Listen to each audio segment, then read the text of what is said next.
Brothers, may kinakasal doon.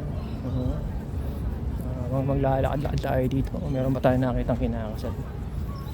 Wala nga guys, papunta doon ng ano eh, ng Botanical Garden, no? So ikot ko lang kayo. Ayan. Ito siya ng Botanical Garden. Maganda rin dito. Oh guys, may kinakasal. Ang ganda yun. Grabe yun. Panoorin nyo. Nako, maghihiwalay din kayo. Sinasabi ko sa inyo. So kung lang masarap yan. Oh, hindi yung barko. Mga brother. Ay, palayag na yung barko. Ayan. Oh, grabe, tingnan nyo naman. Meron pa siyang tinatawag na parang padulasan na yun. Sige, galing. Yan yung dating pinunta namin, yung cruise ship na yun. Diba? Meron akong mga pictures niyan tsaka yung mga video. Kaso nga lang hindi ko lang yung binalag. Pero nakapasok na kami dyan. Meron kami mga kaibigan na nag-invite sa amin sa barko na yan. Mamaya na yan, okay yan. Ito muna tayo. Okay guys, pinakasal dun. Nabanggit ko kanina. Sa una lang masarap kasalin. Sa una lang masarap na maramdaman kasi sweet pa kayo. Pero pag nagsama na kayo, nako, din na mararamdaman. Doon yun na lahat magdadaanan yung mga hirap, yung mga pagtatalon sa mga bagay. Alam niyo yun? Kasi siyempre pag kinasal kayo, pagdadaanan nyo na yung mga doon. Sa una masarap.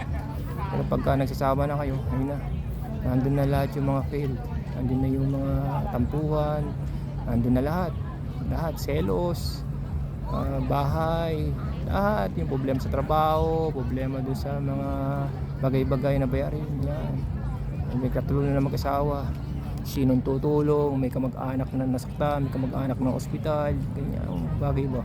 Tapos yung lagi na lang pinapaboran yung isang sa side lang ng asawang babae, yun lang pinapaboran. Lahat ng diferensya o mga kalungkutan dadaan sa inyo yan. Depende na lang sa sa mga nakakayanin niyo yung mga pagsubok na yun. Okay. O yan. O yan, nabanggit ko rin kasalan. Meron din mga kasabihan, boys and girls, yan, magjowa man kayo. Makinig kayo ha, tandaan natin to. Hindi porket picture mo ginawang wallpaper ng jowa mo sa phone niya ay loyal na sa'yo. Tandaan nyo ha, hindi lahat ng nasa wallpaper ng mga jowa nyo loyal na. Tandaan nyo, lahanin mo ang lamok, may picture din sa bygone pero yun din ang pumapatay sa kanya, di ba? Okay yan, kasabihan lang yun. So yun okay, daming nalaman dyan. Di ba? Meron pa. At ito pa, mga guys, kapag tinatama ng mga partner niyo yung mga mali nyo, ibig sabihin nun, healthy yung sign na binavalue niyo yung relationship nyo. Kaya maging totoo ka at pahalagaan mo siya dahil mahal na mahal ka niya, mga guys, no? Yun yung mga dapat yung tandaan. So ito pa ang mga ganda. Marami akong mga ikot ko muna kayo ha. Marami akong mga salitang mga pupulutan ng aral ninyo, mga magjojowa kayo o magsusyota kayo. At ito pa mga brother sister, no? Yung iba kasi na nasa relasyon, yung mga partner nila na palibasa mabait tayo, yung pinabayaan lang natin sila dahil gusto natin silang maging masaya yung sa mga pangarap nila. Pinabayaan lang natin sila kasi may mga babae na maraming pangarap, ambisyosa ba, maraming gusto, maraming gustong gawin sa buhay. Yun hindi nila alam na pinababayaan lang natin sila kasi mahal natin sila eh. Ayaw natin silang awatin sa mga gusto nila, mga pangarap nila. Yun. Pero hindi nila naiisip na yung partner nilang lalaki ay nasasaktan na pala, no? Yung pinapabayaan lang natin sila sa mga pangarap at yung ambisyon nila na gusto nilang marating, pinapabayaan lang natin sila para hindi sila masaktan, para patupad nila yung mga pangarap nila, no?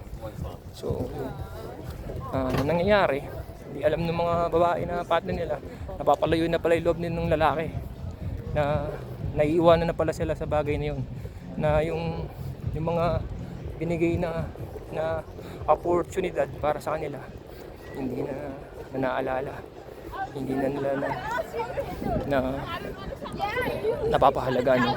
Kasi may ibang mundo na sila eh. may mga mundo na silang gustong iba pa. Hindi katulad nung una, kilala mo sila nung una, simple lang sila, pababait.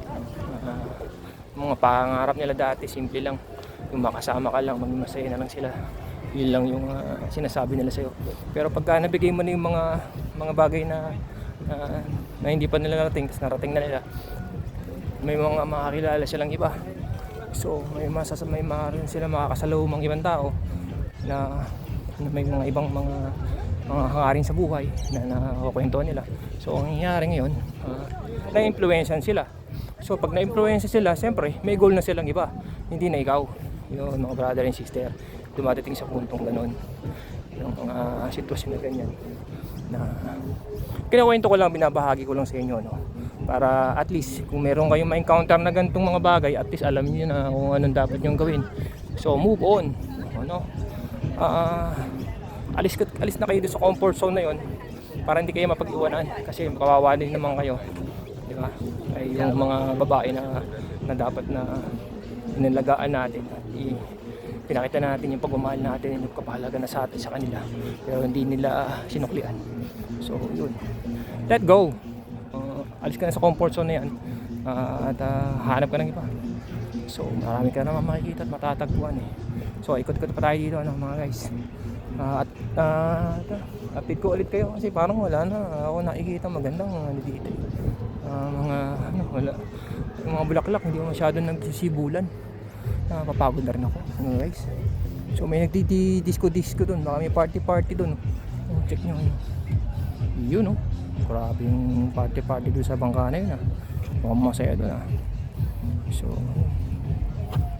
hanggang dito na lang siguro yung vlog natin, mga guys. Salamat, sana napanood yung video na to at nasa mabuti kayong kalagayan. God bless, thank you.